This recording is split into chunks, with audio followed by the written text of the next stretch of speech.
بسم اللہ الرحمن الرحیم۔ کتاب الحج تلبیہ بلند آواز سے پڑھا جائے۔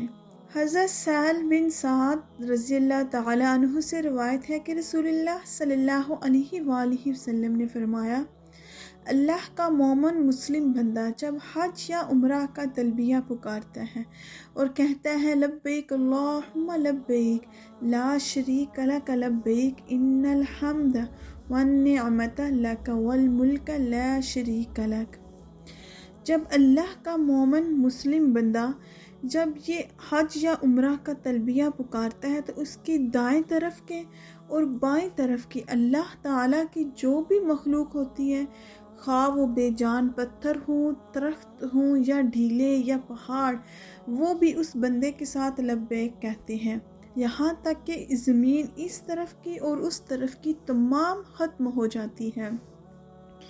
یہ حقیقت واضح طور پر قرآن مجید میں بیان کی گئی ہے کہ کائنات کی ہر چیز اللہ تبارک و تعالیٰ کی تسبیح اور حمد کرتی ہے، لیکن اس حمد و تسبیح کو انسان نہیں سمجھ سکتے۔ بس اسی طرح سمجھنا چاہیے کہ لبیک کہنے والے صاحب ایمان بندے کے ساتھ اس کے دائیں طرف کی ہر چیز اور اس کے بائیں طرف کی ہر چیز لبیک کہتی ہے۔ جب اللہ کا مومن مسلم بندہ جب لبیک اللہم لبیک کہتا ہے تو اس کے دائیں طرف کی تمام چیزیں اور اس کے بائیں طرف کی بھی تمام چیزیں لبیک کہتی ہیں، لیکن ہم انسان اس لبیک کو نہیں سن سکتے۔